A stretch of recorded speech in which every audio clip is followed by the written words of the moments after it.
오클라호마라고 하는 데가 있습니다. 그 스테이트 이름인데 거기는 자연재해가 하나가 있는데 가끔 이 토네이도라고 하는 것이 많이 붑니다. 바람, 빙빙빙 도는 바람, 토네이도 뭐라 그러죠? 회전바람? 회오리바람. 예. 회전바람인 줄 알았어요. 예. 근데 이 운동장에서 그냥 회오리바람 부는 이런 정도의 바람이 아니고 거기서 이 토네이도라고 하는 게 회오리바람이 불었다 하면 집이 날아갑니다. 집이. 거리에 달리던 자동차들이 하늘로 쭉 올라가다 떨어지고 막 그럽니다. 얼마나 세인지 몰라요. 근데 한 번은 터널가 지나가면 집이 그냥 쫙 하면서 집이 그 한 줄로 집이 다 사라지고 마는 거예요.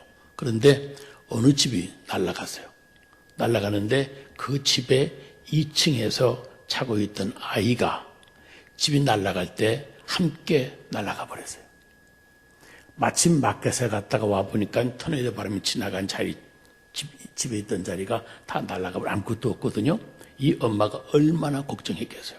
근데 집이 막 날아가가지고 한 100m쯤 날아가서 저쪽에 뚝 떨어졌는데 얼마나 가슴이 철렁했겠습니까? 어머니가 시장 바구니 놔두고 빨리 뛰어가서 그걸 쫓아가 봤어요.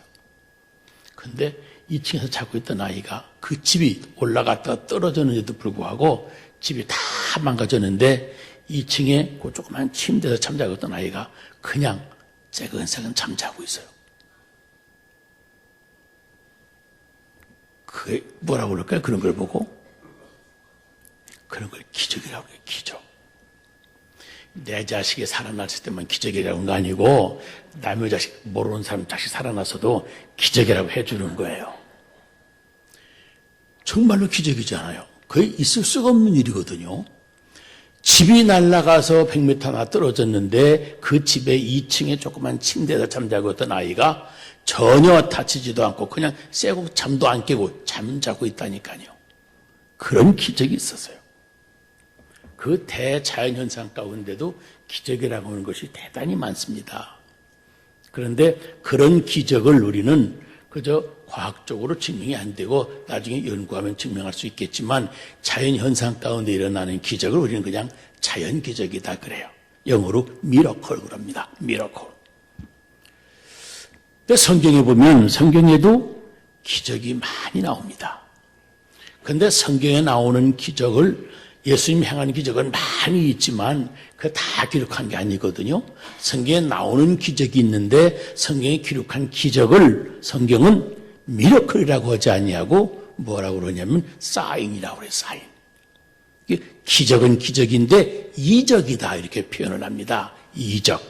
이 기적이라는 말과 이적이라는 말이 뭐가 다른가? 똑같이 성격이 기적은 똑같은 기적이에요.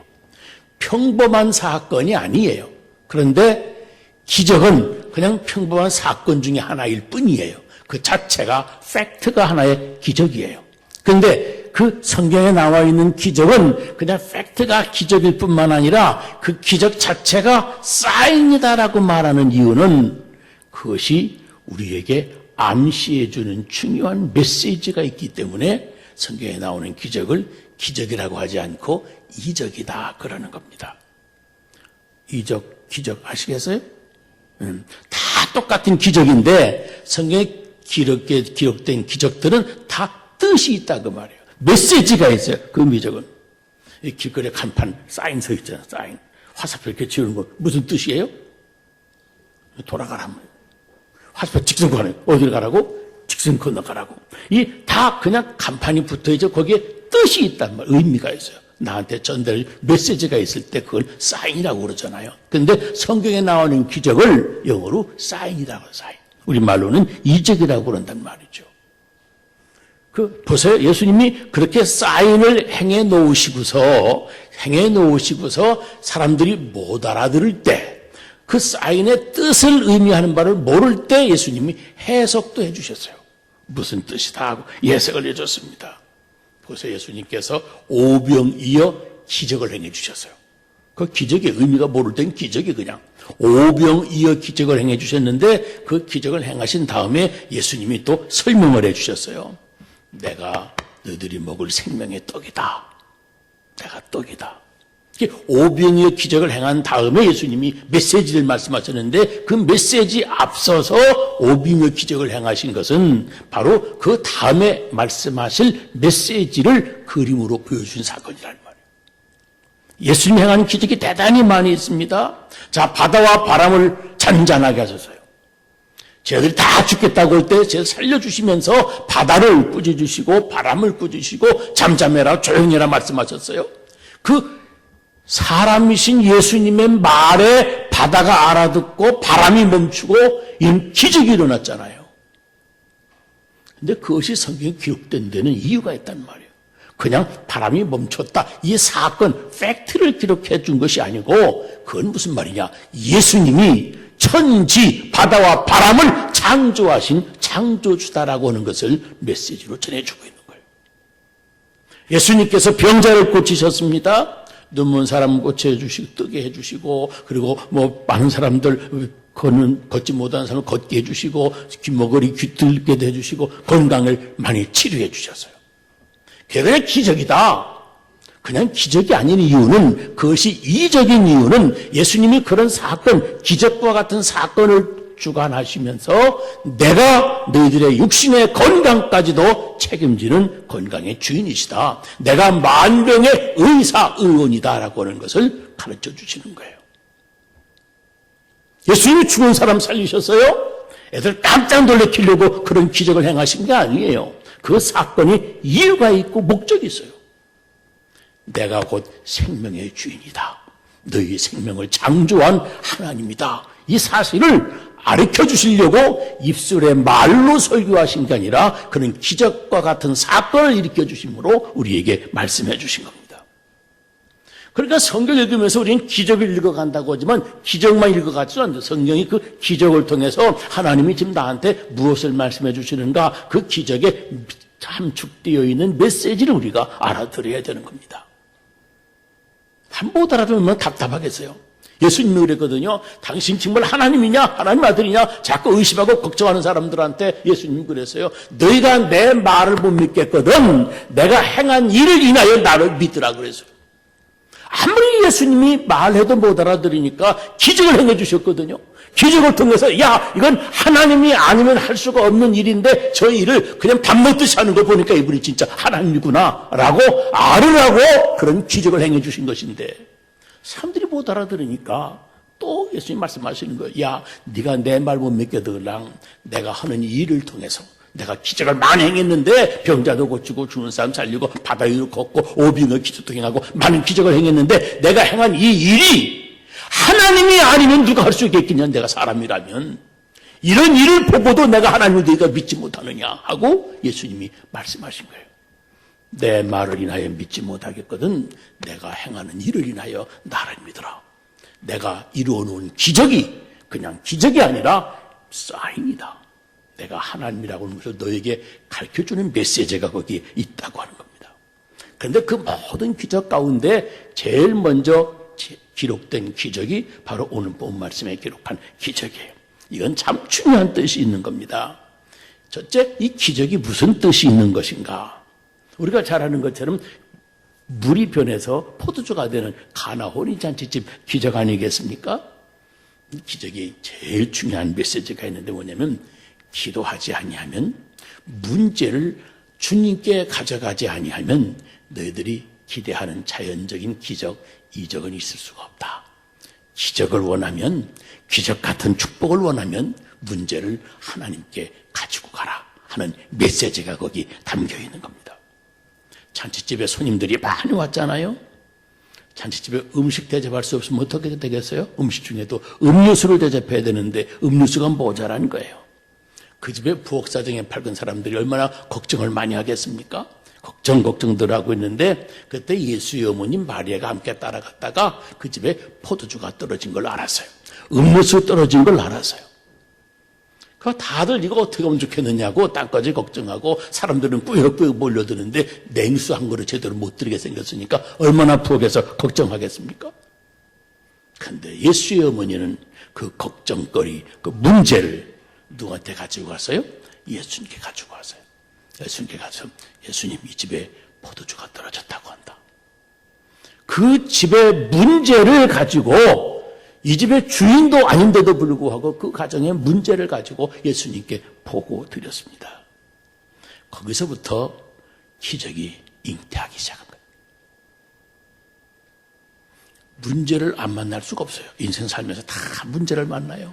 근데 문제 만날 때 우리 믿는 성도들은 그 문제를 언제나 주님께 먼저 갖다가 보고하는 것이 참 중요합니다. 인생 살아가면서 혼란 문제 만납니다. 걱정거리 만나게 되고 삶의 유기라고 할 것 같은 그런 어려운 상황도 만나게 됩니다. 그럴 때 내가 어떤 자세를 취하는가, 내가 어떻게 반응하는가 이것을 보면 내가 믿음이 있는 사람인지 없는 사람인지 알 수가 있어요. 믿음이 있는 사람은 인생의 위기를 봉착할 때마다 크고 작은 문제를 만날 때마다 먼저 주님께 아뢰니다. 믿음이 없는 사람들은요, 대개 인생에 살아가다 어려운 문제만 하면 다 남 탓합니다. 누구 때문에 그렇고, 무엇 때문에 그렇고, 그래서 누구를 원망하고 불평하고, 누구 때문에 그랬으니까 책임을 규명하려고 하고, 그래서 문제가 생길 때마다 싸웁니다. 왜? 자꾸 원인을 누구한테 책임을 규명하고 그러니까. 심지어 교회 나와도 그래요. 교회 나와도 마음속에 예수님을 믿고 트러스트하는, 이 의지하고 신뢰하는 이런 믿음이 없는 사람은 교회 나와도 개인의 문제나 가정의 문제나 교회 문제 만날 때마다 원망하고 불평하고 누구 때문이라고 하고 싸우고 그러기 있습니다. 어떤 교회는 여기는 안 그렇겠지만 교회가 문제가 싸우다 보니 막 장로님 패, 권사님 패 막 싸우다가 하도 양해가 서로 안 되고 합의가 안 되니까 나중에 이 교회 떠나 나갔어요. 나가면서 뭐라고 나가노니 나 이놈의 교회 안 나온다고 그래요. 교회가 누구의 교회예요? 하나님의 교회예요. 근데 그 교회 보고 내가 이놈의 교회 안 나온다면 누구 보고 이놈이라고 한 거예요? 문제 때문에 싸우는 것도 억울한데 문제 때문에 그냥 하나님한테 이놈 욕하고 떠나는 사람, 그에게 하나님의 축복이 있겠어요? 그런 생활하는 사람 하나님이 기적이 나타나겠어? 아니에요. 교회 생활하면서 제일 먼저 우리가 배워야 될 것은 인생의, 가정의, 교회 어떤 문제를 만나든지 먼저 주님 앞에 간절히 기도하는 이 기도가 있어야 된다고 하는 걸 우리가 알아야 돼요. 포도주 떨어졌을 때 누구 잘못 아니잖아요. 그 문제 먼저 예수님께 갖다 드렸더니 예수님이 나와 이 포도주 떨이 무슨 상관이 있습니까? 아주 부정적인 대답을 하셨어요. 그런데 그리고 나서 예수님이 하인들한테 명령을 하십니다. 예수의 어머니 마리아도 그랬잖아요. 저분이 무슨 말씀하시는지 그대로 행해라. 그리고 떠나간 다음에 예수님이 내가 무슨 상관이 있느냐고 그러시고서도 어머니가 하신 말씀이 생각났든지 그 포도주 떨어진 딱한 사장이 마음이 아프셨든지 하인에게 명령을 합니다. 이 포도주, 이 빈 항아리, 그 손 닦고 발 닦는 그 큰 항아리에 물을 가득 채우라고 그 하인들에게 명령을 하십니다. 우리가 기도할 때 어려운 문제를 가지고 주님께 기도할 때 주님은 가만히 계신 것 같아요. 응답 안 하시는 것 같아요. 아니, 예수님이 어머니에게 말씀하셨던 것처럼 나와 무슨 상관이 있느냐고 네 문제 네가 알아서 하라고 하나님이 무관심하신 것 같아요. 그러나 돌아서서는 그 문제를 해결해 주시려고 하인들을 부르시는 겁니다. 우리가 인생의 문제를 가지고 주 앞에 간절히 기도할 때 지금은 하나님이 응답해 주시는 것 같아도 그 기도 들으시면서 내게 어떻게 언제 기적을 어떤 기적을 베풀어 주어야 진짜 감사할까, 이걸 하나님이 설계하고 계시는 거예요. 아멘. 우리가 기도하는 시간 하나님이 설계하는 시간이에요. 뭘? 기적을 설계하는 시간입니다. 절대 문제 때문에 원망하고 불평하고 싸워서는 안 되는 거예요. 그 시간이 기도할 시간이라고 우리가 알아야 됩니다. 그래도 마음속에 예수를 믿는 믿음, 그래도 주님이 나와 함께 하신다는 이런 믿음이 있는 사람은 문제가 생길 때마다, 그리고 특별히 교회가 주의 몸된 교회니까 교회를 사랑해야 된다, 교회가 어려움 당하면 안 된다, 교회가 불화가 생기면 안 된다, 싸우는 일이 생겼으면 안 된다, 이 교회를 애착심을 가지고 사랑하는 마음이 있으면 누구를 원망하고 불평과 싸우진 않아요. 그런데 믿음이 어린 사람들은 문제가 생길 때마다 싸우진 않는 건 다행인데 믿음이 어리기 때문에 문제가 발생할 때마다 염려하고 걱정을 합니다. 이게 신앙생활의 아직 아마추어 수준이에요. 어떤 교회든지 문제없는 교회가 없을 수가 없어요. 세상에 문제없는 교회는 딱 하나가 있습니다. 어디 있는 줄 아세요? 천국 가면 거기 문제없는 교회. 사람 가운데 문제없는 사람, 걱정거리 없는 사람이 딱 한 군데 가 있습니다. 어딘 줄 알아요? 공동묘지. 그건 문제없는 사람들이 제일 평안해요. 비가 오나 눈이 오나 걱정 한마디 없어. 그 사람.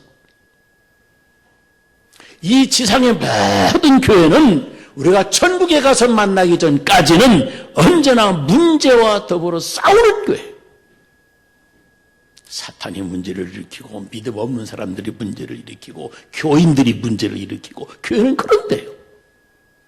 교회가 생활하면서 제일 중요한 것이 문제를 만날 때마다 내가 어떻게 반응하느냐. 적어도 예수를 믿는 사람들은 싸우지는 하지 말아야 되고 그 다음에 걱정도 하지 말아야 돼요.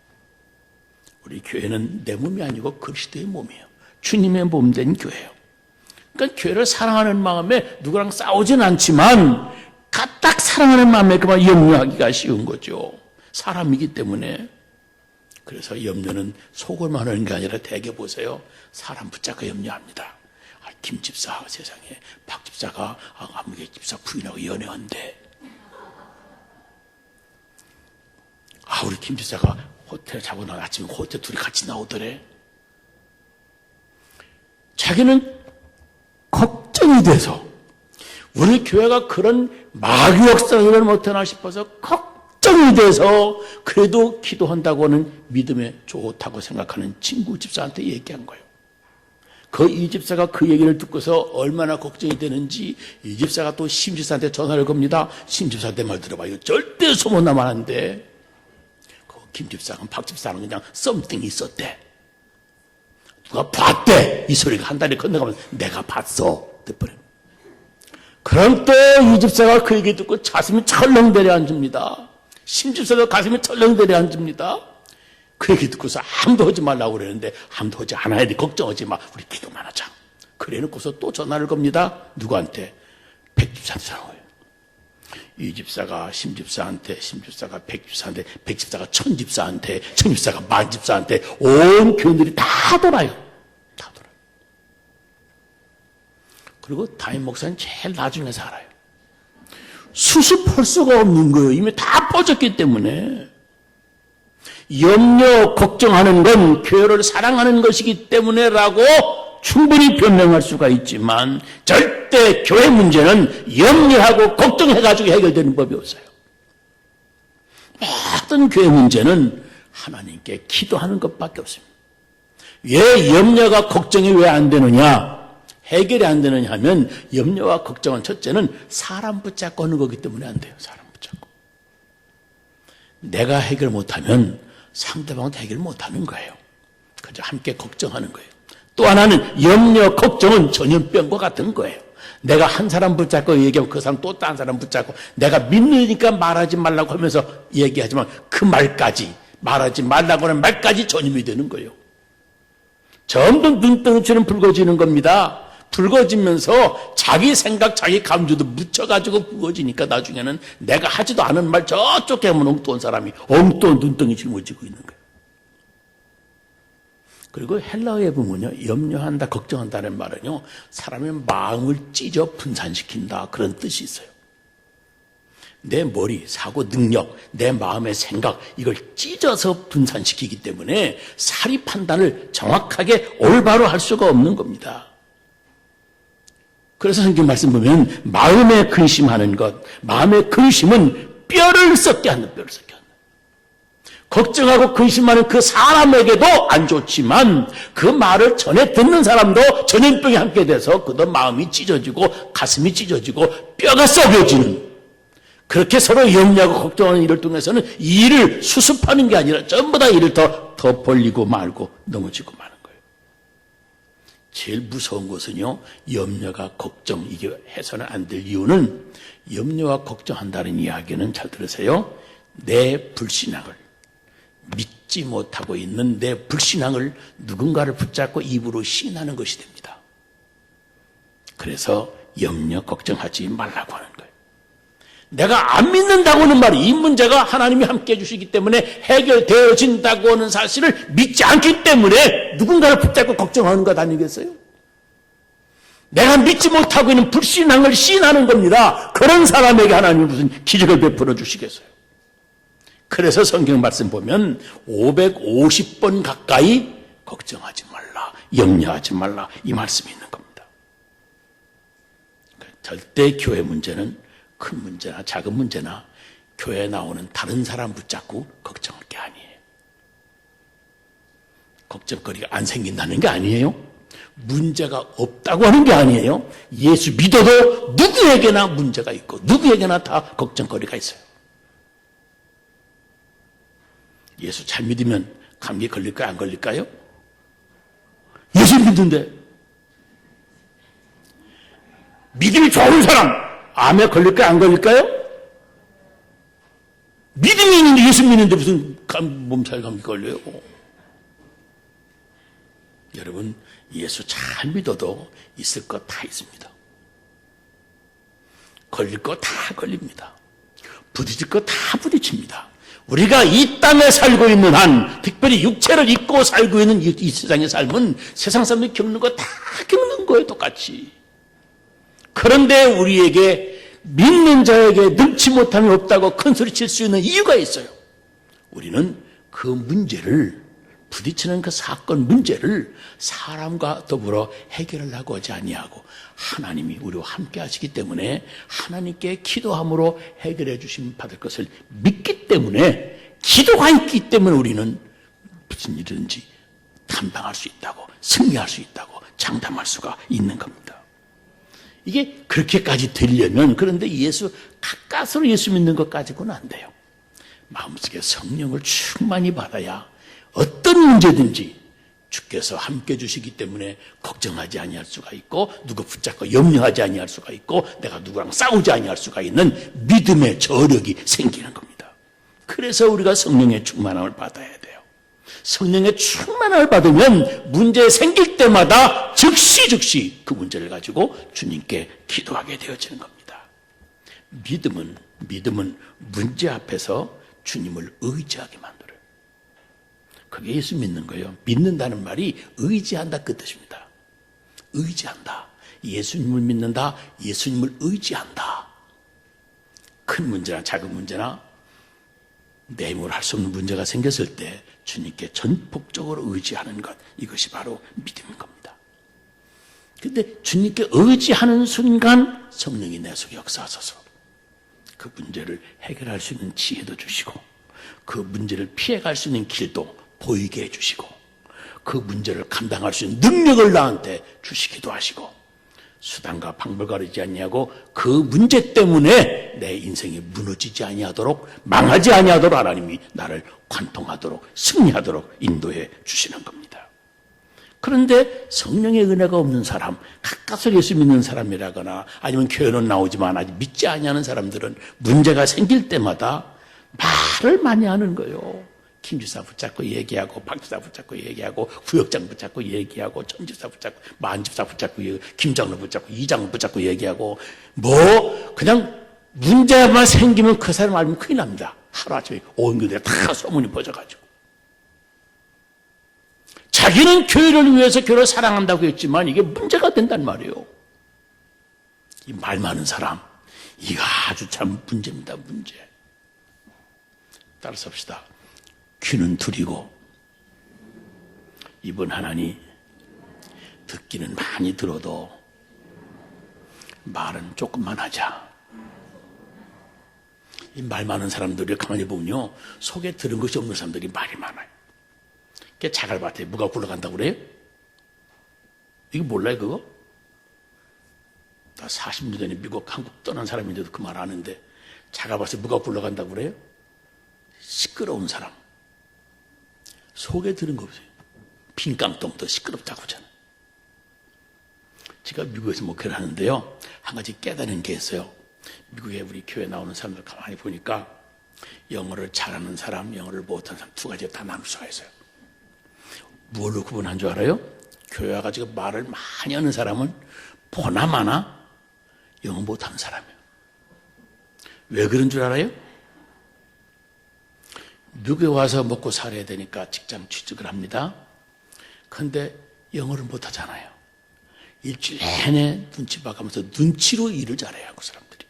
눈치는 빠르거든요, 아주. 일은 잘하는데 하고 싶은 말을 못하는 거예요. 필리핀 사람, 또 홍콩에서 다른 나라 사람들이 와가지고 함께 일하면서 자기가 잘못해놓고도 상관한테는 내가 잘못한 것처럼 일러 바친단 말이에요. 그럼 그걸 변명을 해야 되고 해명을 해야 되는데 혀가 짧으니까 말을 못하는 거예요. 말을 못해요. 그냥 누명 뒤집어 쓰고 잘리고 그냥 쫓겨나고 그래요. 그렇게 일주일 내내 직장 잡았다고 하지만 일은 죽게 하고서도 자기 변명 한마디 못해가지고 말을 못해서 속썩으니까 영어에 자신이 없으니까 딴 데도 취직을 해도 아예 그저 더 열심히 더 잘해가지고 눈치껏 잘해서 일을 잘하려고 했죠. 영어를 배우려고 하는 왜 해봤자 뻔하니까. 그러니까 속에 스트레스가 쌓이는 거예요. 말 못해가지고. 그러다가 일주일에 하루 주일날 교회 나오잖아요. 여기는 한국말을 하네. 세상에 일주일 동안 냄새났던 입에서 말을 다 쏟아. 말이 되는 말만 하면 다 했겠는데 말이 안 되는 말도 그냥 하는 거예요. 우리나라에 수지니까 경기도라고 그랬지, 수지니까. 저 이화여대 나왔다 온 사람인지 자기네 학교가 어디냐, 저기 고대 옆에 있다고 그래요. 그 연대 나왔다는 사람이 땅이 얘기해보세요. 연대가 어디냐, 서울대학교 바로 옆에 있다고 그래요, 관악구 옆에. 말이 안 되는 말을 다 하는 거예요. 내가 목사인데 한국의 어느 교회 목사 밑에서 자기가 교회 칠 때 헌금을 많이 했다고 그래요. 장로님이래요. 아, 그러시냐고. 그게 목사님 누구라고 그랬죠? 뭐 이름을 대는데 그런 목사 없어요. 그러니까 교회 와서는 마음껏 거짓말하는 거예요. 마음껏 거짓말. 말 많은 사람 치고 실수가 많은데 실수 가운데 가장 많은 것이 거짓말입니다, 여러분. 그 거짓말 속에는 내 말을 붙인 거짓말이 더 많아요. 그러니까 여러분 교회 나와서 말 많이 한 사람 가만히 보세요. 믿음이 없는 사람이에요. 속이 텅 빈 사람이에요. 평소에 신앙생활을 잘해서 무슨 인생의 모든 문제를 하나님께 간절히 기도 많이 하는 사람들은요, 하나님께 말을 다 쏟아내놨으니까 속이 시원한 거 할 말이 없어요. 근데 신앙생활을 1년, 10년 해도 기도생활 제대로 못하는 사람들, 하나님께 말을 못하는 사람들은요, 믿음이 없으니까 말을 못하지요. 그러니까 교회 와가지고 사람들 붙잡고 그냥 쓸데없는 말만 잔뜩 하는 거예요. 일주일 내내 영어 잘해가지고 직장에서도 그냥 영어 잘해가지고 하고 싶은 말 다 하는 사람들은요, 교회 와도 말 안 해요. 그냥 말 못했을 때 자기 어려움 당했던 거 그거 생각해가지고 다른 말만 많이 들어주지 자기는 절대 말 많이 안 해요. 왜? 다른 교인들 서러운 거 아픔을 알거든요. 다 들어주는 거 감사주고. 그 사람들은 말 거짓말인 거 다 알아요. 근거도 모르고 이 사람은 말이 없으니까 속아가지고 다 아는데. 왜? 속이 꽉 찬 사람들은 그래. 믿음이 꽉 찬 사람들은요, 말이 없이 교회를 섬겨요. 왜? 하나님께 말을 다 해버리기 때문에 할 말이 없이 시원한 거예요. 그냥 그대로 시원한 거예요. 성령이 충만한 사람은 기도를 많이 하지 말을 많이 하지 않습니다. 인생에 어떤 문제를 만나든지 문제가 만나지고 위기가 봉착하게 되면 하나님이 나한테 기적을 베풀어 주시려고 지금 날 기적에 몰아넣는 걸로 생각을 하고, 그때 기다렸다는 듯이 그 문제를 하나님께 다 아뢰면서 하나님 의지하고 하나님께 기도하면 하나님이 기적의 설계도를 그리고 계시는 겁니다. 믿어도 문제가 없는 게 아니에요. 다 누구에게는 문제가 있어요. 우리 믿는 사람들은 기도할 수 있기 때문에, 하나님께 다 아뢰 수가 있기 때문에, 기도할 수 있기 때문에 문제 앞에서도 당당하게 주님을 의지하고 믿고 기도할 수가 있는 겁니다. 따라서 합시다. 기도할 수 있거든 아직은 염려하지 마라. 기도하지도 않고 염려부터 하는 사람이 있어요. 절대 기도 다 하고 그래도 해결이 안 되면 그때 염려하세요. 근데 언제까지 기도해야 되냐? 이루어질 때까지 기도하는 거예요. 아멘? 우리는 그러니까 말이 필요가 없는 사람들이요. 교회 못 오러 나와요. 기도로 나오는 거지. 왜 교회 나와가지고 교회 일 때문에 누구랑 싸우고 말하고 그래요? 왜? 교회는 기도하는 집이라고 그랬지 싸우는 집이 아니잖아요. 우리 미국에도 교회들이, 교포들이 싸움 참 잘해요. 밥만 먹고 전문적으로 싸우는 사람들이 나오는 데가 교회예요. 교회들이 나와서 싸우니까, 시장바닥에서 싸우니까, 마켓에서 뭘 한국 사람끼리 싸우니까 지나가던 사람들이, 야, 여기가 교회인 줄 알아, 싸우게! 그러더래요. 응? 시장바닥에서 싸우는데도 그게 교회인 줄 아느냐고. 그렇게 교회가 싸움 잘하는 대로 소문이 났어요. 우리는 싸움 잘하는 건 실력이 아닙니다, 여러분. 싸움 안 하는 게 실력이에요. 아멘? 싸움 안 하는 게. 기도하는 사람들은 절대 싸우지 않습니다. 기도하지 아니하니까 말 자랑을 싸우는 거죠. 고난 가운데 기도하면 하나님이 그 고난 속에서 그걸 어떻게 건져주실는지 기도할 때 하나님이 우리 기적의 설계도를 그리고 계시다는 거 믿으시기 바랍니다. 요나라는 사람이 하나님의 뜻을 어겼어요. 하나님을 가라간 대로 가지 않고 엉뚱한 데로 가려고 딴 쪽 가는 배를 탔어요. 배를 타서 순탄하게 갔어요?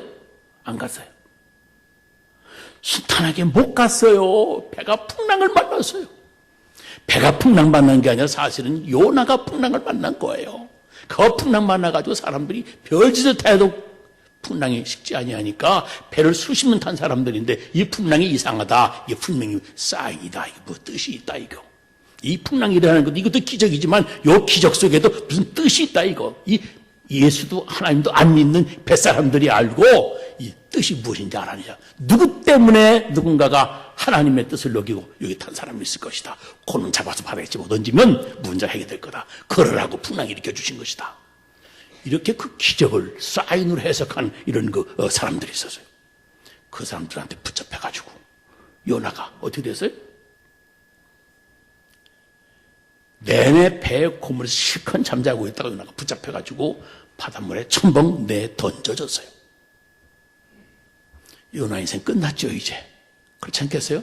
내내 숨어있다가 내내 기도 한마디 않고 있던 이 요나가 바다에 집어 던져져서 고기가 억축 하고 생기니까 고기 뱃속에 들어갔지요. 끝났어요? 안 끝났어요? 그런데 안 끝났어요. 근데 그 고기 뱃속에 들어가서 거기서야 비로소 요나가 하나님을 부르고 하나님께 기도했어요. 사람이요. 그렇게 하나님의 사람이라고는 선지자라고는 그런 사람들도요. 여간에서는 기도 잘 안 해요. 요즘에도. 기도하는 사람 참 찾아보기 힘들어요. 그게 마지막 때 믿는 자를 보겠느냐 이 말 속에 마지막 때 정말로 기도하는 사람 보겠느냐 정말로 하나님께 의지 하나님을 부르는 사람 하나님을 의지하는 사람 보겠느냐 그런 뜻이라고 해석하는 사람도 있어요. 왜? 마지막 때 기도를 안 하니까 어지간히 몽둥이로 때려가지고서는 아프다 소리도 안 해요. 그냥 하도 많이 맞아 버릇해서. 이 요나 같은 사람 하나님의 뜻을 어기고 배 타고 풍랑 만나서도 기도 안 했어요. 사람들이 잡아서 바닷물에 집어 던져서도 기도 안 했어요. 모기가 웡풍 잡아 생기니까 그때서야 정신 바짝 차리고 하나님 뭐 잘못했습니다. 거기서 얘기했어요. 그런데 하나님이 참 인자하셔서 그때서야 부르짖는 기도를 하나님이 들으시고 하나님 그가 기도하는 동안 고기 뱃속에 사흘 동안 있는 동안 거기서 하나님이 설계도를 그렸어요. 어떻게 요나를 내가 건져줄까? 정말로 내가 회개한 하나님이 들어주셔서 회개 잘했다고 생각하고 하나님이 내 생명 살려주신 거 깨닫고 감사하게 될까?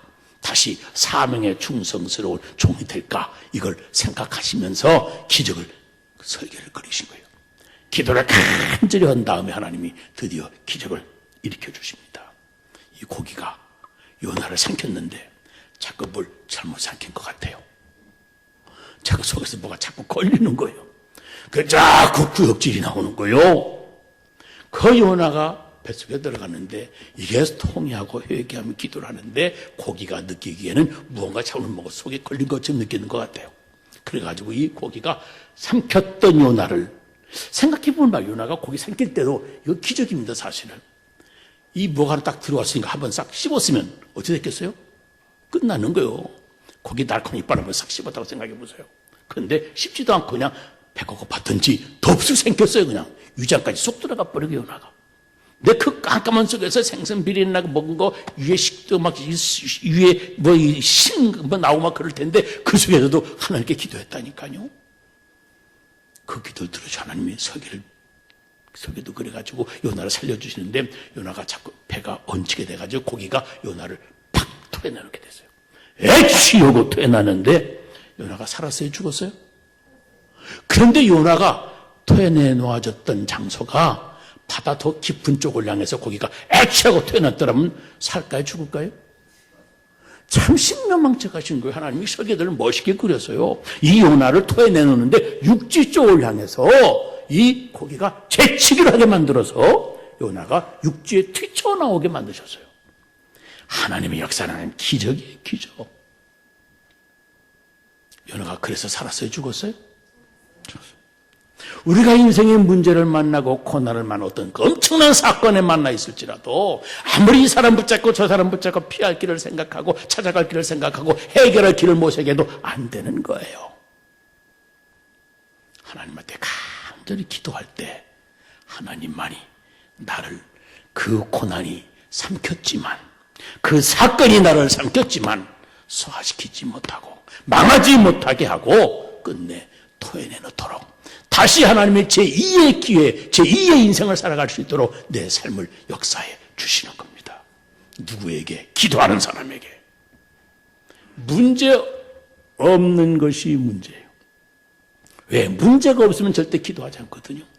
문제 있을 때 기도해야 되는데 사실은 문제 있는 것이 문제가 아니라 문제가 있음에도 기도하지 아니하는 것이 문제예요. 마지막 때 믿는 자를 보겠느냐? 여러분 문제 없을 때 그때 뭐 좋다고 감사하다고 그거 할 때가 아니에요. 내가 뭔가 기도할 문제를 잊어버리고 있는 거예요. 열심히 기도해서 내 인생 가운데에도 하나님께서 아름다운 기적의 청사진을 그릴 수 있도록 기도 많이 하시기를 주의 이름으로 축복합니다. 하나님이 기적의 설계들을 잘 그려가지고 언제 우리의 삶의 현장에 뛰어들어 오시느냐, 언제 내 삶의 현장에 하나님이 기적을 베풀어 주시느냐, 오늘 본문이 또 그걸 우리에게 사인해 주시는 겁니다. 5절 말씀해 보니까 그랬어요. 무슨 말씀을 하시든지 그대로 하라 하시니라. 누구한테 하신 말씀이에요? 하인들에게. 예수의 어머니 마리아가 그랬어요. 예수님한테 이 집에 포도주가 떨어졌다고 한다. 그러니까 예수님이 아니 이 집 포도 떨어진 건 나하고 내가 손님으로 왔는데 무슨 상관이 있습니까? 그렇게 대답을 해놓으시고서는 분명히 예수님이 무언가 하인들한테 일을 시킬 걸 아시고 예수의 어머니 마리아가 하인들한테 명령합니다. 저분이 저 예수라고 하는 분인데 저분이 무엇을 시키든지 그대로 행해라. 그 하인들한테 그렇게 명령을 했어요. 아냐다라가 조금 있으니까 그분이 처음 보는 분인데 와가지고 얘들아 저 돌 항아리 물을 좀 가득 채워라 말씀하시는 겁니다. 그런데 이 말 가운데 참 중요한 뜻이 있어요. 무슨 말씀을 하시든지 그대로 행해라. 그 하시는 말이 아주 꼭 필요한 얘기니까 그대로 해라. 그게 아니고 너희들 생각에 아 그렇게 하면 좋겠구나라고 동감이 되어지면 해라. 그 뜻이 아니고 무슨 말씀을 하시든지 이 말에 무서운 의미가 있어요. 이게 순종하라는 말이 아니고 이 말은 복종하라는 말입니다. 내가 이해가 안 되는 어리석은 일인 것 같을지라도 그 일 저분이 하라고 하면 행해라 그 말. 아 그렇게 하면 되겠구나. 네가 인정해서 동감해서 그래서 행하는 것이 아니라 그대로 해서는 안 될 것 같을지라도 그분이 시키는 일이라면 그대로 행해라. 무슨 말씀하든지 그대로 행해라. 그런 거죠. 사람의 행동을 세 가지로 심리학자들이 구별을 합니다. 하나는 사람의 본능, 이 감정이 하라는 대로 하는 행동이 있습니다. 화가 나서 참다 화가 나가지고 한 대 팍 찔렀는데 급소를 쳐가지고 사람 죽여 살인죄로 그냥 큰 집에 가 있는 분 있잖아요. 내내 잘 참다가 그 감정, 혈기 이거 참지 못해서 한번 빵한 것이 사고를 저지르는 거예요. 이게 본능과 감정에 의한 행동을 행할 때 절대 결과가 나에게 덕이 되지를 못합니다. 또 현대인들은 사람의 상식, 생각, 경험에 의해서 행동을 만들어냅니다. 이게 현대 지성인일수록 교육을 많이 받은 사람일수록 대개 이런 생각과 이런 행동을 많이 하는 거죠. 현대 지성인들이 다 생각해보고 행동합니다. 배운 대로 행동을 합니다. 그 경험한 대로 판단하고 분석하고 통계를 내서 평가해가지고 행동을 합니다. 그러니까 행동한 것이 사실은 다 계산해 본 것이고 경험해 본 것이기 때문에 실수가 없어요. 이게 현대 지성인들의 큰 장점이면서도 약점입니다. 첫째는 감정과 본능에 의한 행동, 생각 없이 느끼는 대로 감정대로 행하는 행동, 절대 우리에게 있어서는 안 되는 행동이죠. 두 번째는 생각과 지성과 이성, 생각, 내 이성, 상식, 경험에 의해서 하는 행동. 이거는 수고한 만큼 그런 결과가 나타납니다. 또 하나 행동 양식이 있는데 이것은 믿음에 의한 행동입니다. 내 감정이나 자존심하고도 상대적으로 해결이 안 됩니다. 내 생각이나 내 경험에 내 상식에 비추어 보아도 말이 안 되는 겁니다, 이게. 그런데도 불구하고 그런 사실 하면 된다고 믿는 믿음에 의해서 하는 행동. 이런 행동은 나에게도 하나님께도 우리 모든 사람에게도 은혜로운 결과를 만들어 놓습니다. 여러분, 신앙생활, 믿음 생활이라는 게 뭐겠어요? 믿음으로 사는 생활이 신앙생활이에요. 아멘? 내 생각으로 사는 것, 내 경험을 지식으로 사는 것, 이게 신앙생활이 아니에요. 많이 알아야 되고 공부해야 되고 지식을 쌓아야 되지만 그것으로 내 행동을 살아서는 안 된단 말이에요. 하나님 앞에서 신앙생활 한다고 하는 것은 신앙 믿는 바를 행동으로 옮기는 거예요. 믿는 대로 살아야 되는 거죠. 믿는 대로 행동해야 되는 거죠. 믿는 대로 결정해야 되는 거죠. 무엇을 믿는 대로? 하나님의 말씀을. 이 하나님의 말씀을 믿는 대로 내가 행동해야 되는데 많은 믿는 사람들이 믿는다고 하면서도 믿음은 접어두고 내 생각대로 행동합니다. 내 고집대로 행동합니다. 내 주장대로 행동을 하는 거예요. 그렇게 마지막 때 믿는다고 하는 사람들은 맞는데 믿는 사람은 없는 거예요. 믿음 생활, 신앙 생활, 이게 얼마나 중요합니까? 마음으로 믿어. 중요한 거죠. 그런데 믿음으로 사는 거, 이게 얼마나 중요한지 몰라요. 신학적으로 공부할 때 그럽니다. 우리 한국의 기독교를 로마서의 기독교다 그래요. 다 믿음으로 구원받아서 감사합니다. 여기서 끝나요. 야고보까지 가지를 못하는 거예요. 믿는 바대로 말씀을 순종하고 복종하는 행동이 없는 거죠. 무슨 말씀을 하시든지 그대로 행해라. 그대로 행해라 그랬지. 무슨 말씀 그대로 믿기만 해라 그랬습니까? 아니잖아요. 무슨 말씀을 하시든지 어리석어 보이는 말씀을 할지라도 그대로 행해라. 복종해라 그 뜻이거든요. 근데 그분이 말씀하시고 그분이 믿습니다. 아멘 아멘 하는데 그대로 행하지를 아니하는 거예요. 한국교회는. 그래서 한국의 기독교가 기복적이에요. 기복적이라고. 그런 오해를 받고 있는 거예요. 왜? 믿는 사람은 있는데 믿는 행동이 없어요. 성도들에게. 하나님의 말씀을 믿었으면 믿는 대로 행동해야 되는 거죠. 믿음에 의한 행동이 여러분 하루 24시간 생활 가운데 몇 %나 믿는 대로 행동이 나타납니까?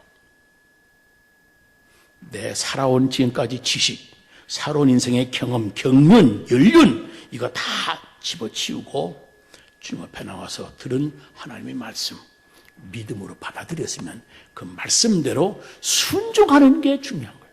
그 말씀대로 복종하는 게 중요한데 행동으로 옮기는 것이 중요하단 말이죠. 이 하인들이 예수님이 무슨 말씀을 하셨을 때 저 돌 항아리에 물을 가득 채워라 했을 때 내가 왜 거듭 돌을 물을 채웁니까? 손발 씻는 돌을 물 담아놓던 그릇인데 하고 이의를 제기했다고 한다면 기적은 안 일어났어요. 그 집의 하인들은 진짜 하인들이에요. 명령할 때 명령대로 순종만 할 뿐이고 복종만 할 뿐이지 거기에 자기 생각을 더 붙이지 않았어요. 내 생각에는 뭐고 내 주장이 없어요. 그 사람들은. 이게 하인 아니겠습니까? 판단하고 가치관과 결정을 내리는 사람은 주인이에요. 하인들은 그저 말씀하시는 대로 그대로 복종하고 행동으로 옮기는 사람들이 하인이지 않습니까? 이 하인에게 예수님이 무슨 말씀을 하든지 그대로 행해라. 하인다웁게 그 말씀대로 복종했기 때문에 물이 변하여 포도주가 되었던 겁니다.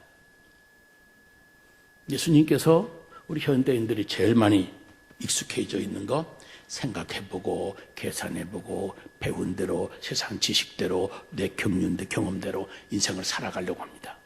그런데 교회 나와서는 신앙생활 하면서부터는 예수님 만나고서는 하나님 말씀 접하고서는 여러분 무엇보다 내가 살아왔던 모든 거 다 벗어버리고 하나님 말씀대로 순종하는 행동을 하루에 하나씩 둘씩 그 말씀에 복종하는 행동을 자꾸 쌓아가야만 되는 겁니다. 아브라함을 복 주실 때 불러내실 때 하나님이 그랬잖아요. 아브라함아 내 갈대아우르 내 조상 너희 친척 너희 집을 떠나라. 무슨 말이에요? 내 잔뼈가 굵어진데 고향의 사고방식, 고향의 문화의식, 이 사고방식 이걸 다 떠나라는 거죠. 지금까지 살아왔던 방식 그대로 살지 말고 이제는 내 생각, 경험, 상식 이거 다 버리고 내가 너한테 하는 말대로 그대로 행해라. 세상에 머리가 좋다고 머리 좋은 것 가지고 사람들 인정받고 출세한 사람들이 있어요? 교회 나오면 이유 없습니다. 머리 좋은 거 의지하지 말고 내 명철을 의지하지 말고 주의 말씀을 의지하고 말씀대로 복종하는 게 신앙이에요. 우리의 믿음은 철저하게 행함으로 보여줘야만 산 믿음이 되어지는 거죠. 행함으로 보여줘야 됩니다. 예수님이 사람 볼 때 내가 이만한 믿음 본 일이 없다. 무슨 말이에요? 믿음대로 행동하는 걸 보고 말씀하시는 거예요. 믿음이라는 건 추상명사하게 안 보이는 겁니다. 그런데 예수님은 믿음이 보이는 것처럼 이만큼 큰 믿음 받다, 작은 믿음이 없는 자들아 그렇게 말씀하셨어요. 왜? 행동이 있을 때 믿음이 있는 자로, 행동이 클 때 믿음이 큰 자로 주님이 칭찬하신 겁니다. 행동으로 내 믿음을 증거해 줘야 되는 거죠. 호렙산에 가시떨기에 불이 타고 있는 걸 바라보고 있던 이 모세에게 하나님이 그러세요. 모세야 내 손것은 거룩한 것이니 내 발에 무엇을 벗으라? 신을 벗으라. 여러분 지금 이 나이 먹도록 인생을 살아오면서 수십 년 인생 살아오면서 사회에서 배운 지식, 가정교육 배운 지식 이런 지식을 신고 인생을 살아왔잖아요. 대학에서 뭘 전공했든지 전공했던 그 지식 가지고 공부하고 사회생활 취직하고 직장생활하고 사회생활 잘 해왔잖아요. 출세했잖아요. 그 신을 벗으라는 거예요. 내 손것은 걸어간 것이니 이제는 하나님의 말씀대로만 행동해야 되니까 살아왔던 내 행동 양식 다 벗어버리고 이제는 새로운 신을 거룩한 신을 신다란 말이죠. 고기잡이였던 베드로한테 그랬어요. 자 저기다 그물을 내려라. 베드로가 알았어요. 그물 내릴게요. 그렇게 말하지 아니하고 뭐라고 그랬어요? 말씀에 의지하여 그물을 내리리이다 그랬어요. 그런데 사실 문맥을 살펴보면요, 굳이 베드로가 말씀에 의지하여라는 말 할 필요가 없어요. 그냥 알았습니다 하고 그물 내리면 될 것이지 꼭 주님의 말씀에 의지하여라고 이 전제 조건이 붙은 이유가 뭔지 알아요? 자기 업으로서의 경험과 전문적인 지식을 생각할 때 거기다 그물 내린다고 하는 것은 말이 안 되는 겁니다. 바보짓입니다 그거. 밤새 고기 한 마리 못 잡았는데 어부 출신이었던 나한테 세상에 목수 출신이 뭐 잔소리입니까? 무슨 훈수를 그런 훈수를 둡니까? 그런 뜻이에요. 자존심 상한 말이요. 당신 말은 말이 안 되는 거요. 내 전문적인 어부의 지식으로 볼 때 쓸데없는 말이 그거 헛짓하는 거예요 그거. 그런데도 불구하고 내가 당신의 말씀에 순종하는 차원에서 복종하겠습니다. 그 뜻을 말씀에 의지하여 내 경험에 의지해서가 아니고 내 전문적인 지식에 의지해서가 아니라 당신의 말씀에 의지하여 왜? 당신이 그렇게 말씀하시니까 100% 말씀에 의지하여 내가 그물을 내리겠습니다. 그랬더니 그물이 찢어질 만큼 곱게 많이 잡혀요. 자기 지식을 찢고 자기 자존심을 찢고 전문적인 지식까지 다 찢어버리고 주의 말씀에 순종을 했더니 자기 그물이 찢어질 만큼 하나님이 축복을 주신 겁니다. 신앙을 생활화하세요. 믿음은 진짜 믿음은 믿음이 하게 하는 행동을 하게 만듭니다. 믿는 것 따로 있고 행동하는 것 따로 있지 않습니다. 믿는 바대로 살아가는 것이 신앙 생활인 겁니다. 무엇을? 하나님의 말씀을 믿는 만큼 우리는 행동하게 됐어요. 말씀 믿습니다. 아멘 하면 아무리 해도 돌아가서 딴 생활하면 신앙생활 아닌 거죠. 주의 말씀 믿는 바대로 행동할 수 있는 여러분들 되시기를 주의 이름으로 축복합니다. 성경 말씀 보면 말씀에 의지하여 이 말 속에 여러 가지가 포함되어 있는 거예요. 내 감정 의지하지 않습니다. 내 자존심 상하지만 자존심 내가 내세우지 않습니다. 내 전문적인 지식이 있지만 내가 이거 내세우지 않습니다. 당신 말씀 전적으로 철부지 아무것도 모르는 어린아이같이 당신이 말씀에 그저 줄뚱살뚱 모르고 말씀대로만 순종하겠습니다. 그 뜻이에요. 그래서 말씀에 의지하여라는 말을 단서를 붙인 겁니다. 우리가 신앙생활하면서 그것이 뭐냐? 이게 순종이 아니고 복종이라는 뜻이에요. 잘 들으세요? 순종과 복종은 어떻게 달라요? 순종은 뭐고 복종은 뭔가요? 한국말 몰라요? 영어로 순종이라는 말은 obedience라고 그래요. obedience. 복종이라는 말은 뭐라고 하는 줄 알아요? 복종? submission이라고 그래요. 뜻이 뭐가 다를까요? 순종과 복종? 순종은 상대방의 말이 내가 생각하지 못했던 것이지만 그 말이 맞아요. 내가 생각해도 그렇게 해야 되겠구나 해서 그 말의 내용에 내가 따르는 거예요. 그게 순종이에요. 복종은 뭐죠? 말의 내용이 맞는지 안 맞는지 이건 내가 판단할 게 아니에요. 복종은 뭐예요? 말하시는 나에게 그 명령하시는 분의 권위에 내가 굴복하는 거예요. 누가 나한테 그 말씀을 명하느냐? 그 누구냐? 이게 중요한 것이지 뭐라고 말했는지 그 내용이 중요한 게 아니에요. 나에게 말씀하신 분의 권위에 내가 복종하는 것, 그것이 뭐예요? 복종이고, 말하신 분이 누구가 됐든지 그 말의 내용을 내가 한번 확인하고 점검하고 따르는 것, 그건 순종이라는 말, 순종. 자, 그러면 군대, 거기는 순종하는 사회예요? 복종하는 사회예요? 복종하는 사회, 복종하는 사회. 군대 가면요, 순종하려고 머리 굴렸다면 큰일 납니다, 그거는. 군대는 절대 순종이 포함하는 사회가 아니에요. 복종이 복종. 왜요? 군대 가보세요. 제일 먼저 걸음걸이에서 봐요. 20살, 30살 다 된 총각들 데려다 놓고 걸음걸이 제시 굴렁가지 걷는 거 부터 시켜요. 다 할 줄 아는데. 아니, 내가 애기인 줄 아는 걸음만 연습시키느냐고. 그 애들은 되겠어? 안 된다고요. 전쟁터에서 총알이 빗발같이 쏟아지는데도 뒤에서 앞으로 떨어져! 그러면 아니 여보세요, 나도 먹고 살고 살아야 되겠고 나도 우리 어머니 있고 내 자식들이 있는데 총 맞아 죽으라고 앞으로 가라고 그래요? 아저씨 먼저 가세요. 이러면 군대가 되겠어요? 안 되잖아요. 나보다 작대기 하나라도 더 있고 밥대기 한 개라도 더 붙어 계시면 그 사람 말에 내가 죽는 길을 하더라도 그 말씀에 절대 복종하는 거예요. 그게 군대 아니겠어요? 군대. 그런데 성경 말씀 보니까 우리 예수 믿는 사람들, 우리 예수 믿는 성도들을 양이라고 했지만 딴 데 보면 십자가의 군대라고 그러세요. 하나님의 군대라고. 하나님이 우리의 장관이 돼서, 군대 장관이 돼서 명령하시면 그 말씀대로 우리는 순종할 게 아니라 복종해야 된다고. 복종. 그러니까 신앙생활 진짜 편안하고 복되게 복받으면서 신앙생활 잘 하려면 신앙생활을 하나님 말씀대로 순종보다도 복종하려고 하는 사람이 빨리 신앙생활 적응도 잘하고 신앙생활하면서 하나님을 준비해서 축복도 받으며 신앙생활할 수가 있는 겁니다. 제가 군대 갔거든요. 옛날에 벌써 수십 년 전이 아득한 옛날 얘기인데 제가 군대 제대하고 나서 신학교 시험 볼 때 우리 목사님 만났어요.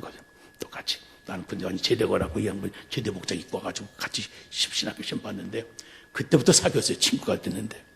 그런데 군대 딱 가지 않습니까? 저는 잘 치며 전방에 탁 떨어졌는데 전방에 붙어서 이렇게 복지를 쓰잖아요. 근데 그 얼마나 엄한지 몰라요. 전방에 따뜻하게 짊어지고 전방에 딱 떨어져 부대 떨어졌는데 밤중에 잠을 자는데 얼마나 추운지 몰라요.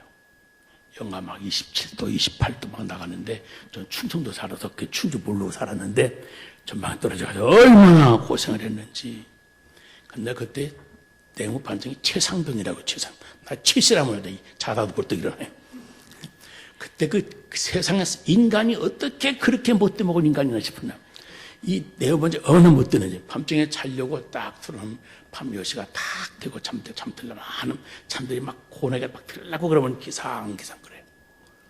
그 자다 벌떡 일어나도 삼선의 정리 앞에 탁 전전하고 괜히 이유도 없이 군기가 빠졌다고 모카바로 무릎 팍 조인트 까고. 내가 가서 얼마 안 됐는데 밤중에 하도 붙잡아 놓고 때려가지고 잠들어 놓고 깨가지고 한번 맞지 않으면 잠이 안 와요. 빨리 때리지 맞고 자게. 이유가 없어요 그냥. 근데 그 최상병이 그렇게 놀았거든 이 친구가.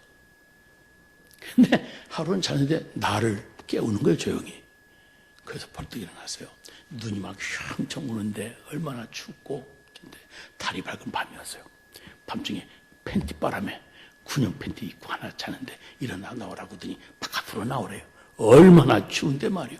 지는 군복 다 입고 팬티 바람에 바깥으로 나와서 눈이 펑펑 내리는데 앞에 서놓더니 나한테 물어보는 거예요. 돌을 하나 집으니까 돌을 집더니 야 강이병 제가 작대기 2개 했었거든. 하나 저 작대기 강이병 이게 돌이냐 떡이냐 그래요. 내가 아무리 작대기 하나밖에 없지만 이게 돌인지 떡인지 모르겠어요? 예, 떡입니다! 맞아. 이게 저 세상에서는, 사회에서는 이걸 떡이라고 그러는데, 여기서는, 전방에서는 돌이라고 하는데, 여기서는 떡이라고 그러는 거야. 알았나? 그 이유가 없어요. 예, 알았습니다! 그랬더니, 이 친구가 이걸 이렇게 했더니, 왼손으로 옮겨지는 거예요. 야, 이게 돌이냐, 떡이냐, 그래. 근데 아무리 그래도 이게 떡이란 말이 안 나와요. 돌이지 그게. 예 돌입니다 그랬더니 꼬라박이 새끼야. 눈 펑펑 오는데 팬티바람에 영하 27도 28도 무릎 꿇고 죽을 걸 흡거려. 영어반에 들어가더니 야전 삽자를 들고 나오는 거예요. 군기가 빠졌다고. 내가 분명히 떡이라고 알려줬는데 돌이라고 그러냐는 거예요.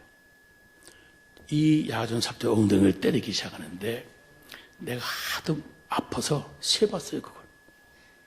요즘은 그렇게 안 때린다고 그래요. 쉬운 3대를 맞아요. 쉬운 3대를. 근데 그거 이상했대요. 맞아보니까요. 처음 조금만 아프지 몇 대 맞으면 안 아파요. 오늘 집에 가서 남편들이 부인 엎드려 받쳐놓고 몸 좀 때려보세요. 처음 7대까지는 아픈데 그 정도 지나면 안 아파요. 그냥 펑펑 소리만 나는 거예요. 눈이 펑펑 내리는 일 전에 그냥 영하 20도 추운데 오빠가 팬티발 먹으면 터지는데 얼마나 아픈지 몰라요 그냥. 근데 한참 맞으니까 뻥뻥 소리는 소리가 저 앞산에 부딪히고 뒷산에 부딪히고 메아리 쳐 올린 거예요 그냥. 세례도 내가 몇 대 맞이 카운터를 하는 거예요. 하나 둘 세 개 씌어가지고 쉬운 세대인 친구가 얘가 지친가 피곤한가 봐요. 막대를 탁 놓더니 일어나 임마. 그래요. 벌떡 일어났죠. 또 이 돌을 또 집어요. 지독한 놈이 최상병 없네. 이가 가지래 아주. 또 물어보고 이게 돌이냐 떡이냐 그래요. 근데 그 이상하대요. 실컷 얻어 터지고 나니까 이 돌인데 분명 아까 놨던 그 돌인데 김이 뭐라 나는 똑같이 보여요. 그래서 내가 거짓말한 게 아니에요. 정말로 내 눈에 보이는 대로 떡입니다 그랬어요. 떡입니다. 난 거짓말한 게 아니에요. 진짜 똑같이 보이더라니까. 그랬더니 됐어 들어가. 그래가지고 들어갔더니 엉덩이가 피목적이가지고 팬티가 엉덩이에 달라붙어서 피가 차가지고 그대로 응급반에 들어가서 일주일간 누워있다가 살아나왔잖아요 내가. 야, 근데 내가 깨달은 게 있어요. 그 뒤로는 군대 생활하면서 상관이 하는 이야기는 거짓말이 하나도 없어요. 성경 말씀과 똑같은 권위를 가진 하나님의 말씀. 그 군대 생활 편하게 잘했다니까요. 그 높은 사람의 말이 되냐 안 되느냐 논리적으로 맞냐 이게 중요한 게 아니에요. 그 말하신 분이 나보다 작대기 한 개로 더 있으면 그분 말이 하나님 말씀이에요. 무조건 복종한 거예요. 그랬더니 저는 말 잘 듣는다고 항상 군기가 바짝 들어있다고 아주 많이 봐주더라고요. 여러분 신앙생활하면서 교회에서 간증하는 사람 얘기 들어보세요. 간증의 공통분모가 하나가 있습니다. 모든 사람들 간증의 공통분모가 하나님 말씀대로 살지 아니하고 내가 얻어 터져서 인생 쫄딱 망했다가 아이고 정신 차리고서 하나님 회개합니다 두 손 들고 나와서 하나님 말씀대로 해서 이렇게 축복받았다고. 따라서 얻어 터지면 깨닫는 바가 있다. 어리석은 사람은 얻어 터져도 못 알아들어요. 하나님이 고난과 사건과 위기로 내 인생을 때려도 못 알아들어요. 그런 어리석은 사람이 되어지는 거예요. 근데 보통 사람은 얻어 터지면 그때서야 깨달아요. 말로 하고 성경 읽고 하나님 말씀 듣고 누구 얘기 듣고 해서 깨달으면 좋으련만 보통 사람들은 영적으로 아직 보통이기 때문에 꼭 지가 얻어 터져야만 깨닫는다니까요. 그래야 뉘우치고 회개하는 거예요.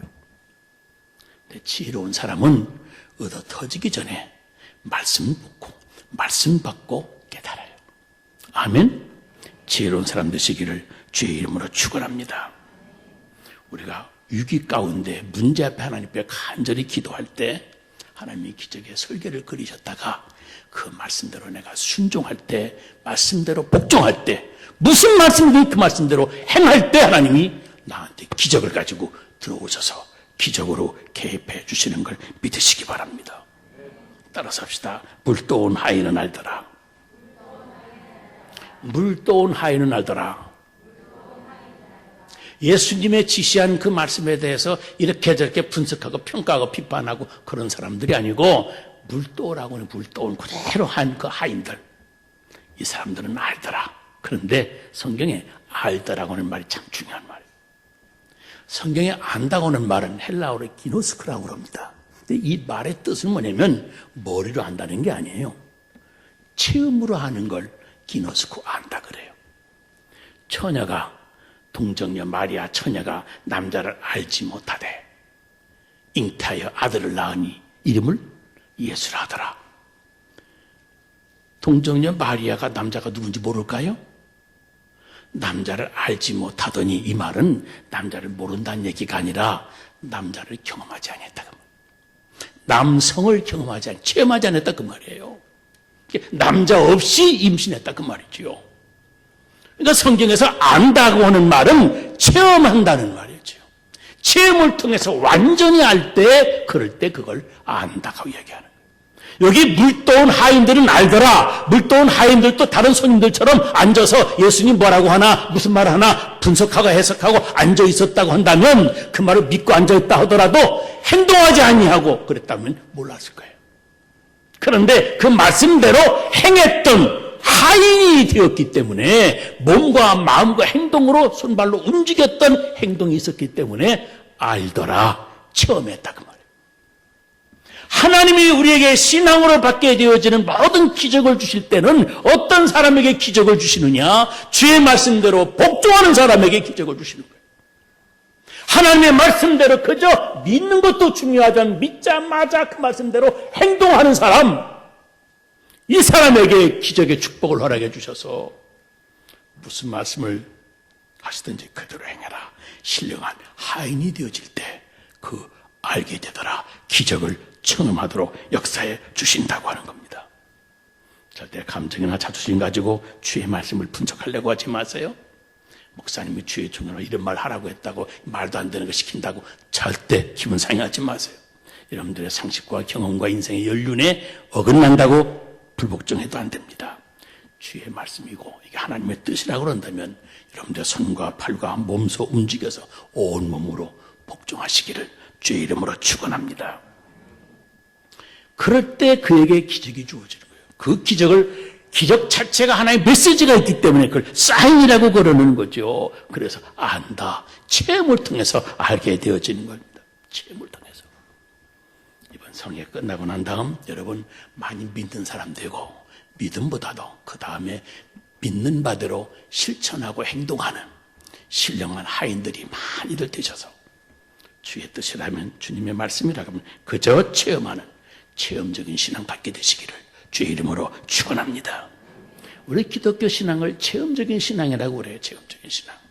근데 체험적인 신앙이라는 말을 저 순복음 교단이나 다른 교단은 잘못 해석하고 있어요. 이 체험이라는 말을 꼭 신비적인 체험만 얘기합니다. 뭐 성령 충만 받아가지고 방언해야 되고 뭐 은사 있어야 되고 뭐 이상한 거 봐야 되고 들어야 되고 그런 것만 체험이라고 생각합니다. 아니에요. 그런 것도 체험이지만 더 중요한 우리 인생의 뼈대가 되는 체험이 있어요. 하나님의 말씀을 믿고 믿은 데서 더 나아가서 행동으로 순종하고 복종함으로 그 말씀의 축복이 나한테 이루어지는 그 축복을 경험한 내가 신령한 하인이 돼서 말씀대로 행동하는 그런 사람이 되어졌을 때 내한테 나타나는 물이 변하여 포도주가 되는 기적, 이런 체험한 사람을 체험적인 신앙이라고 그러는 거예요. 말씀 복종하지 않으면 누구에게도 몰라요. 기적은 있을지. 그러나 이적은 없는 겁니다. 하나님이 개입하셔서 우리에게 뜻이 있는 축복해 주실 때 그게 하나님의 이적이고 또 하나의 축복인 겁니다. 여러분 인생 가운데 하나님이 끌어내릴 수 있는 것 간절히 기도하고 문제 만날 때마다 기도하고 하나님 의지하면서 주님의 말씀에 순종한 거기까지 나가시면 하나님이 여러분 일생에 전에도 후회도 없었던 놀라운 기적을 그려가지고 그 설계도를 가지고 여러분 인생 가운데 하나님이 개입하셔서 기적을 일으켜 주시는 겁니다. 기적의 주인공도 되시려면 먼저 체험하는 신령한 하인들이 되시기를 주의 이름으로 축원합니다. 기도하겠습니다. 하나님 아버지 감사합니다. 성경 말씀 공부해서 아는 것도 많고 교회 와서 들은 것이 있어서 또 배운 것도 많아서 교회 생활에 익숙하기도 하지만 우리는 주의 말씀 듣고 배운 대로 믿는 데 그쳤지 행하지를 못했습니다. 신령한 하인이 되지를 못했습니다. 내 생각을 낮추고 내 교만을 낮추고 내 마음을 비우고 그저 하나님의 말씀이 하나님의 뜻이라면 내 계산에 맞지 않아도 어리석은 것 같아도 그래도 그 말씀대로 순종하고 복종해서 내가 먼저 신령한 하인이 돼서 하나님의 기적을 체험하는 신령한 하인을 알더라 하신 말씀처럼 우리 교회에서 가장 하나님의 기적적인 축복을 많이 받는 신령한 하인이 다들 되게 하여 주시옵소서. 가나 혼인잔치처럼 물이 변해 포도주가 되고 처음보다 나중에 더 좋은 것이 제공되었던 것처럼 귀한 제단도 하나님 앞에 나와서 주의 말씀 앞에 간절히 기도하고 또 말씀 의지하여 순종하고 복종함으로 다 신령한 하인들이 돼서 물이 변하여 포도주가 되어지는 놀라운 기적들을 끌어내리는 신령한 축복을 누리게 하여 주옵소서. 체험적인 신앙, 가장 확실한 신앙으로 승리하게 하여 주옵소서. 예수님 이름으로 기도드리옵나이다. 아멘.